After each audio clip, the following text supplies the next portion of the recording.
टकटकी लगा करके देख रही थी कि कम से कम देश की आजादी के इतने लंबे समय बाद एक ऐसा अवसर आया कि देश में एक ऐसे प्रधानमंत्री, यशस्वी प्रधानमंत्री हुए जिन्होंने भारत की पार्लियामेंट में अच्छे मन से नारी शक्ति को बढ़ाने के लिए एक बिल लाने का काम किया। सब उत्साहित थे और आशावान थे। ये बिल आने के बाद निश्चित रूप से देश की आधी आबादी को एक बड़ा न्याय और एक बड़ी राजनीतिक भागीदारी मिलने जा रही है। मान्यवर, ये कुछ लोगों को गलतफहमी है। कुछ लोग स्वयं में सोच करके बहुत खुश होते हैं कि जो मैं कह रहा हूं और जो मैं कर रहा हूं उसे देश, दुनिया और जनता नहीं देख रही है। जनता बहुत सूक्ष्मता से, वो जनता भी जो गरीब है, कमजोर है, पढ़ी लिखी नहीं है, वो भी बड़ी सूक्ष्मता से हर घटनाओं को देखती है, उसका विश्लेषण करती है और समय आने पर उसका परिणाम देखती है।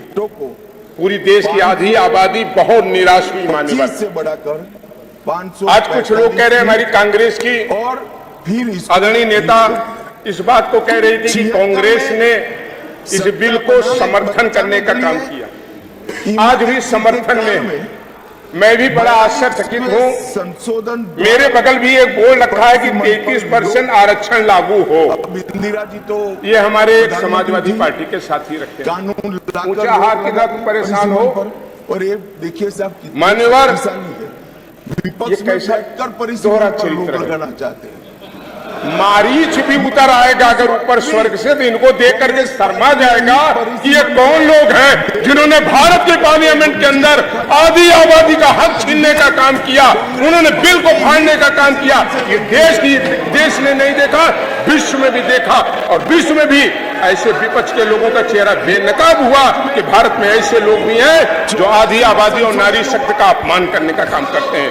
ये बात करते हैं महापुरुषों की।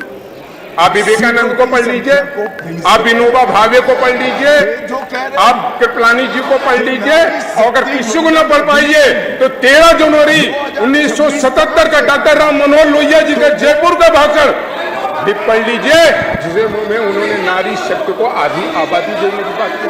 लेकिन उन्होंने जो कहा उसके उल्टा ही करना है आपको। उन्होंने कहा जाति तोड़ो, अब आप कहते हो जात में बांटो।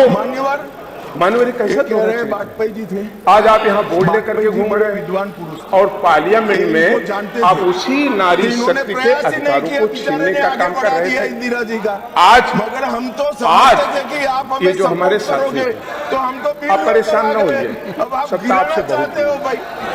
तो वाजपेयी जी ये सत्ता आपसे बहुत दूर है। आप उधर देखिए भी ना।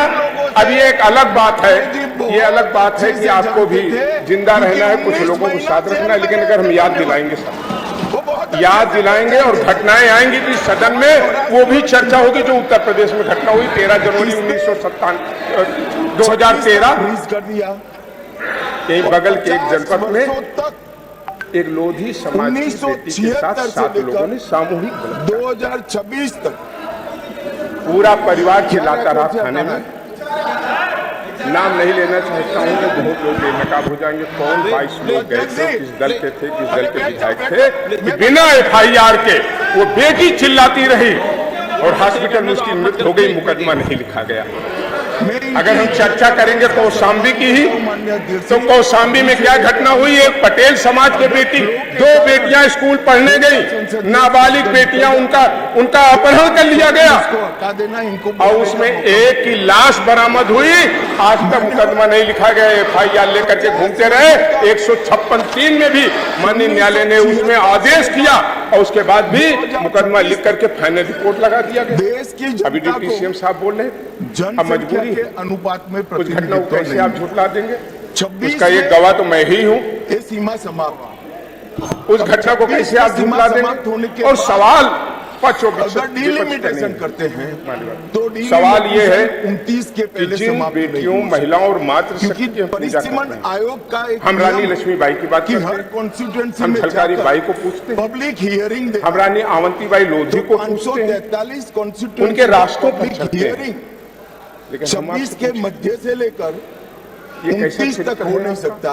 और 27 कि जहां पर पास के होना आंकड़े नहीं आ सकते। देश के माननीय प्रधानमंत्री जी ने, देश के गृह मंत्री जी ने और देश के तमाम विद्वान पार्लियामेंट के मेंबरों ने, संसदीय कार्य मंत्री ने ये बात रखी, अधिनियम के किसी देश के किसी साउथ के राज्यों में कोई भेदभाव नहीं होने जा रहा, मतदाताओं को उनकी अनुपात के हिसाब से संख्या रखी जाएगी। 30% आपने आरक्षण उसको नहीं देना माना। चाहते हैं तो आज हमारी एक कांग्रेस की नेता कह रही थी कि हम आज भी उसको मंजूर करने को तैयार है। इसके लिए अरे मैं कोई रूल्स होगा, कोई रेगुलेशन होगा, मानता हूँ, कोई नियम होगा। समझे हुए जहां रखना था, जहां आपको पारित करना था, आप वहां देश के सामने बेनकाब हो गए। उसको जगह आपने महिला शक्ति और महिला की भागीदारी का आपने विरोध किया। उसको कोई उठा नहीं सकता। आज यहाँ एक ये पोस्टर सब लेकर समझते चले। हैं, मगर एक मेरा मानना है सभापति महोदय, मान्यवर, इस देश में 76 में जो दलित समाज की जो 76 सबसे में इस बड़ी देश नेता की मानी, आबादी थी एक बार नहीं मुख्यमंत्री बनी, 54.79, इस राज्य की कई बार वो मुख्यमंत्री रही।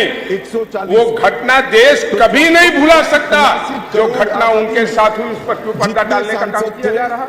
उतने और ही जो लोग 140 करोड़ आज ये की महिलाओं आबादी के की बाद शक्ति, रखना, ये महिलाओं को मिल रहे उनकी भागीदारी का मान्यवर, आज अपमान कर रहे हैं, उनको हम याद दिलाना चाहते हैं। आजादी के बाद ये पहला है कि घरौनी कि सबको बोलने का जैसी एक बड़ी योजना अगर भारत सरकार उत्तर प्रदेश ला करके उन महिलाओं को मालिक बना करके उन्हें ताकत देने का काम किया, तो हमको लगता है कि भारत और उत्तर प्रदेश के इतिहास में ये सबसे बड़ा काम है। सदस्यों आवास से उसे मालकिन बनाना। आदरणीय मुख्यमंत्री जी शौचालय की बात कर रहे हैं, क्या ये हमारे विपक्ष के साथी इसको नहीं मानते कि हम लोग शर्म आ जाती थी जब हम लोग गाड़ियों में चलते थे और हमारी परिवार की बेटियां और माएं सड़क के किनारे बैठी रहती थी, उठकर खड़ी हो जाती थी। एक सभ्य समाज में आजाद भारत में इससे खराब और इससे बड़ी कोई कुरीति नहीं हो सकती थी। अगर उसको खत्म करने का काम किया तो भारत सरकार, राहुल गांधी जी के अप्रोच के कारण जाया जी जल्दी खत्म कर लीजिए। लेकिन मैं आपके माध्यम से कहना चाहता हूँ कि आज जो लोग यहाँ तख्तियां लेकर के घूम रहे हैं, अगर ये महिलाओं के साथ हैं, एक शब्दों की बात है, आज यहाँ प्रस्ताव पारित करें कि जो इनके पार्टी के मेंबर ऑफ पार्लियामेंट ने कांग्रेस, समाजवादी पार्टी और जितने भी गठबंधन के लोगों ने उसका विरोध किया, मैं उसका विरोध करता हूँ। ये प्रस्ताव यहाँ पारित करें कि नहीं, हम ऐसे लोगों ने जो लोकसभा में बैठ करके आधी आबादी का हक छीनने का काम किया, हम आज सामूहिक रूप से हम उनका विरोध करते हैं। अगर ये प्रस्ताव पारित करते हैं तो मैं ये स्वीकार करने को तैयार हूँ कि आप नारी शक्ति। जी धन्यवाद, धन्यवाद माननीय सदस्य। माननीय रागिनी जी, हो नहीं सकता कि एक समान।